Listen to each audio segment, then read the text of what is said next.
12,000 against 60,000, and the smaller force rides straight into the valley like it is choosing its own grave. This should be annihilation. This should be the end. By the end, you'll understand how this happens, how the Horde's momentum finally snaps, and why the men who do it never get to enjoy the peace they buy. This isn't a story about invincible Mongols losing a single fight. It's a story about a slave soldier system that forges men into weapons and one trap that turns fear into a choke chain. Here is the spine question that will not let go. How does Qutuz, with too few riders and too much to lose, stop an enemy everyone believes cannot be stopped? And what does that victory demand in return? Qutuz begins as a boy whose world collapses in motion. Some sources tie his origin to the shattered lands of Khwarezm. Others push him toward the steppe in the long shadow of the Mongol storm, but every telling agrees on the same shape. He is taken, sold, renamed, and remade. He does not grow into power through inheritance. He grows into it through survival. Egypt's Mamluk system does not pretend to be gentle. The barracks smell of sweat, horsehair, oil, and old leather. A boy's past becomes irrelevant on purpose. They teach him to ride until the saddle feels like bone. They teach him the bow until his shoulders shake. Then they teach him again after he thinks he cannot. They teach him to sleep light, to eat fast, to endure thirst without complaint. They teach him obedience so perfect that command becomes possible later, because in this world, the man who controls himself controls others. 3 sensations follow Qutuz through every season. His throat dries until it feels lined with dust, and water never fully fixes it. An old ache lives deep in his left shoulder, sharp when he draws or strikes, a private knife that never leaves. And on cold dawns, his fingertips go numb, as if the world tries to steal his grip right before he needs it most. He learns a truth that outsiders never quite believe. A slave can become a king here. Not because the system is merciful, but because the system worships competence with the same intensity it worships violence. If you survive long enough, if you win when others fail, you rise. Is that freedom, or simply a different cage with a higher ceiling? Miles away, the Mongol world expands like weather that does not stop. Cities fall, great walls break, rulers who promise resistance vanish into smoke and rubble. The Mongols do not win only through terror. They win through coordination, through speed, through a habit of learning and adapting. Their scouts read land like script. Their commanders punish hesitation until everyone learns to move. Baghdad collapses under their pressure in 1258, and the shock travels farther than any messenger. People do not just hear that a city falls. They hear that an old order collapses, that libraries and palaces and spiritual authority scatter like ash. Stories swell in the telling, as stories always do, but the fear stays real. If Baghdad falls, what stands? Cairo tastes that fear in the market air. Merchants speak with smaller voices. Families pack what they can and look south, as if the Nile itself might carry them away. A man at a water stall mutters, "If they break the world's heart, what are we?" And nobody answers, because an answer feels like a curse. Then the Mongol push into Syria tightens. Aleppo falls. Damascus opens. A road into Egypt seems to appear, straight and terrible. But inside the Mongol machine, a shift ripples from far away. The great Khan dies, and succession politics pull leaders eastward. Hulagu withdraws a large part of his army to secure his position, and he leaves Syria in the hands of a trusted commander. That commander is Kitbuqa. Kitbuqa does not look like the caricature fear invents.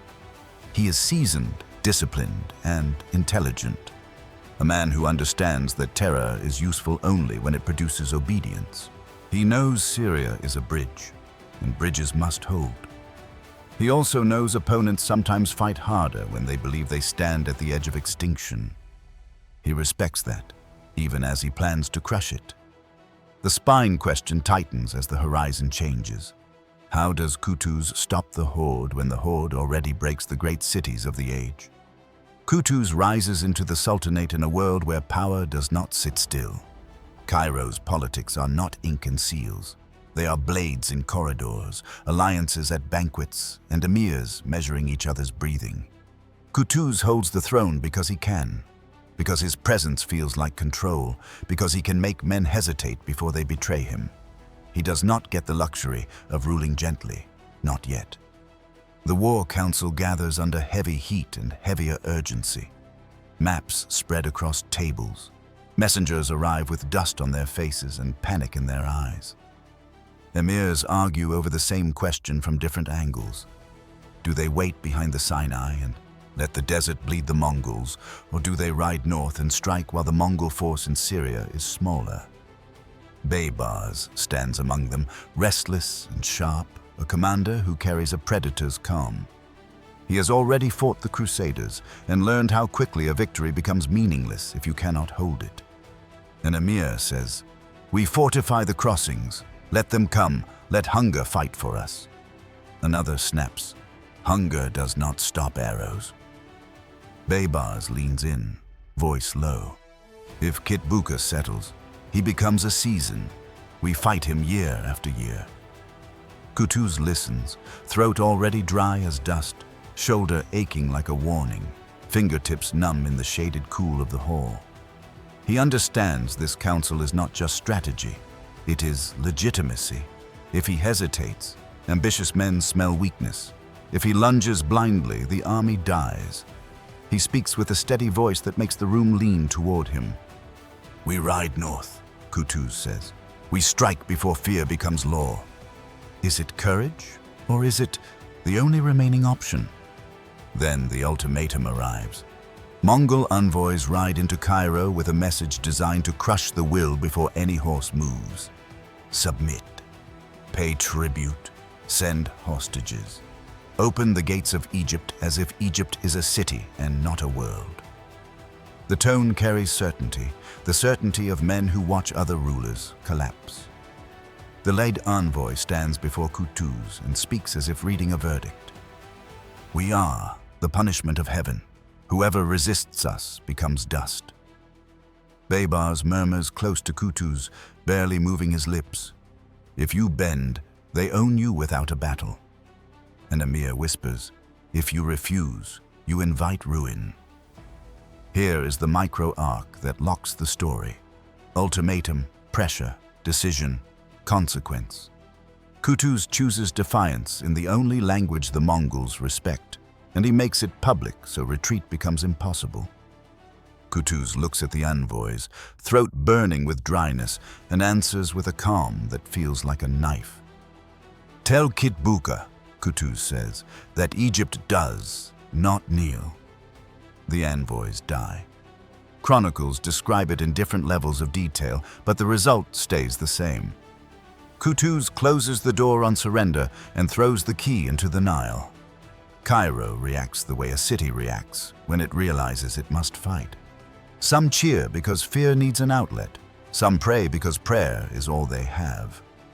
A woman in a doorway clutches her child and says, "Do not look north," as if eyes can summon armies. Miles away, Kitbuqa receives the message, and his face barely changes, but his eyes narrow. He understands Qutuz has bound himself to war. Kitbuqa speaks to his officers with cold clarity. "They cut the rope that could save them," Kitbuqa says. "Good. I prefer enemies who stand." An advisor cautions, "The Mamluks ride like steppe men. They know the bow." Kitbuqa nods once. "Then we break them where their courage becomes a trap." The spine question returns as both sides move. How does Qutuz stop the Horde when Kitbuqa meets him with the Ptah? Same language of speed and arrows? The march north is not a parade. It is dust, heat, water discipline, and the constant awareness that logistics can kill faster than steel. Qutuz rides out with Mamluk cavalry and supporting forces, men who live on the saddle and men who carry the burden that keeps the saddle moving. His throat stays dry. His shoulder ache pulses with every long hour. His fingertips go numb at dawn when desert cold bites before the sun rises like a hammer. At night, men speak quietly around thin fires. A common soldier mutters, "They say the Mongols drink fear."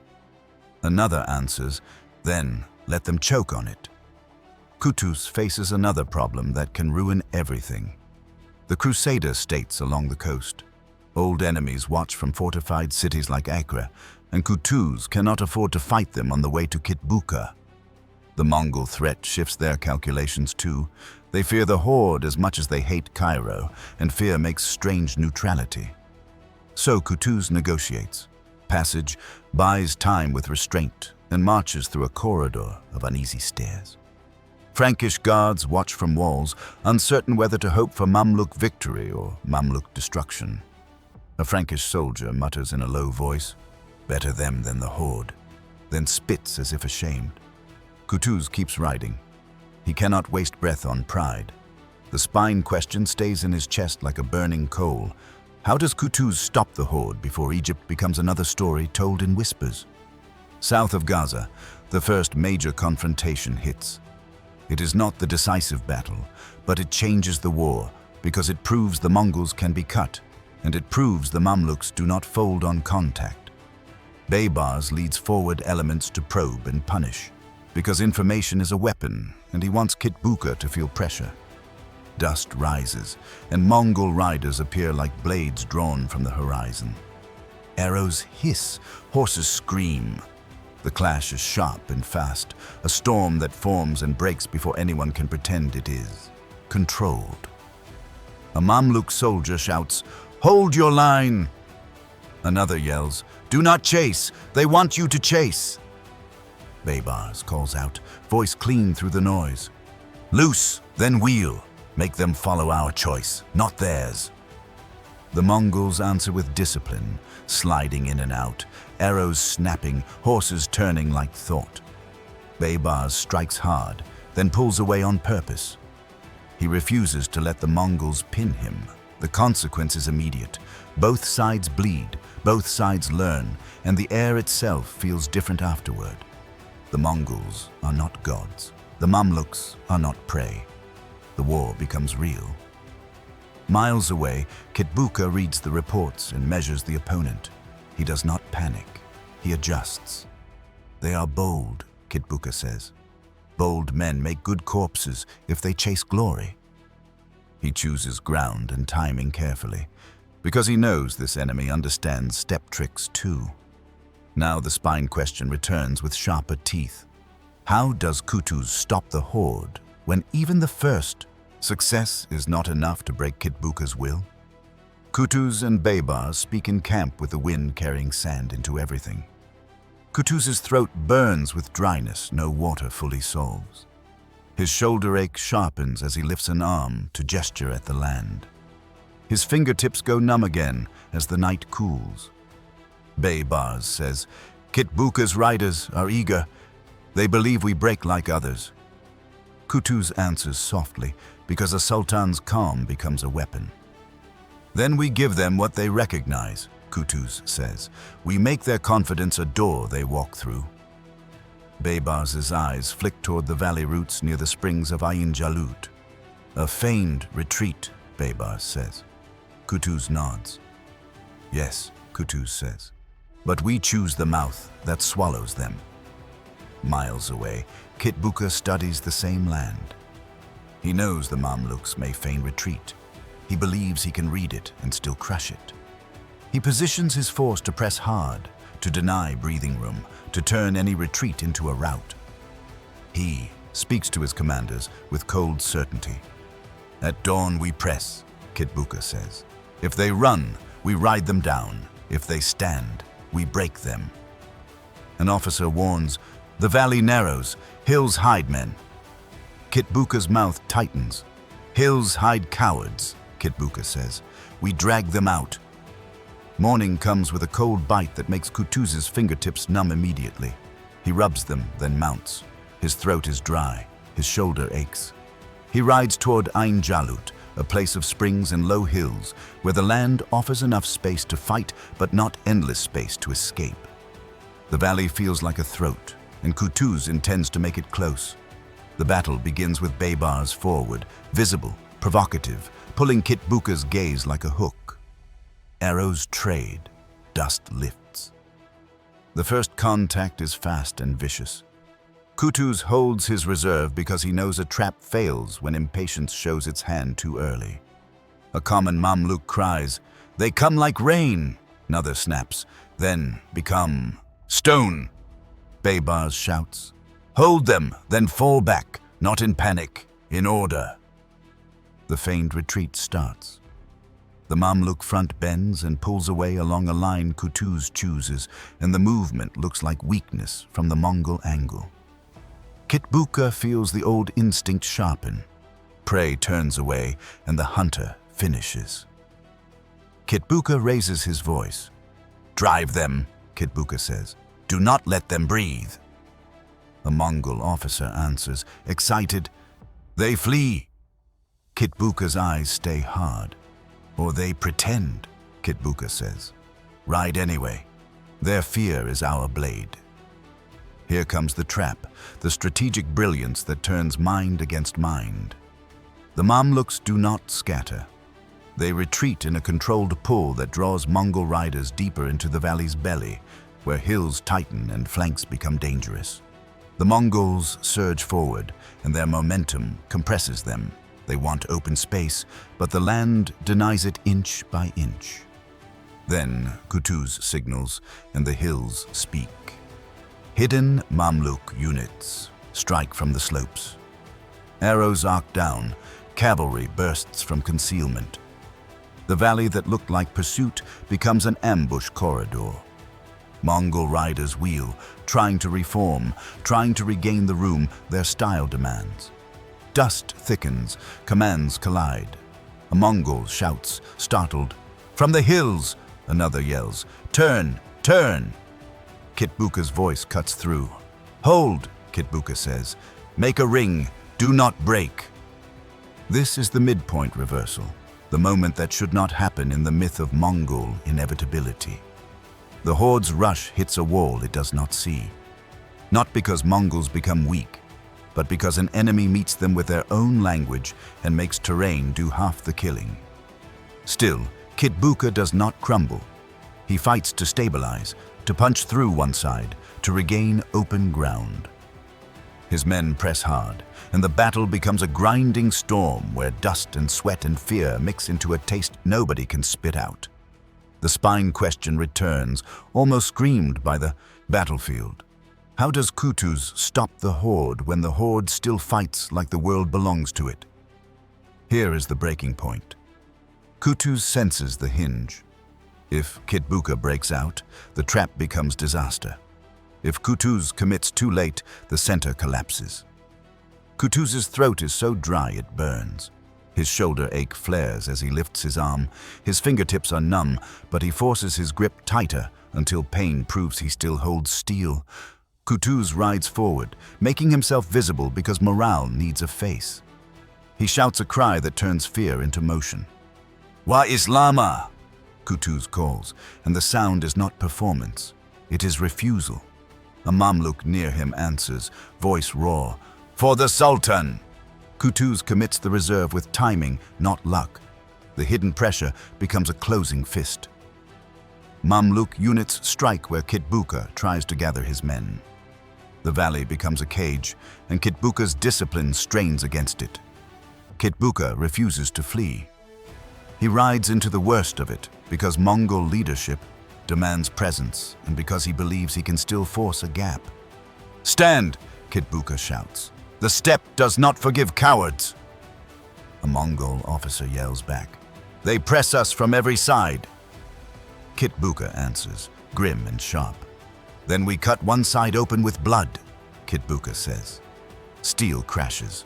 Horses collide. Men fight for inches. The dust thickens until the sky feels close enough to touch. Qutuz keeps pressing because he understands that stopping means dying. Baybars appears like a shadow on the flank, striking and turning, feeding pressure into the Mongol knot.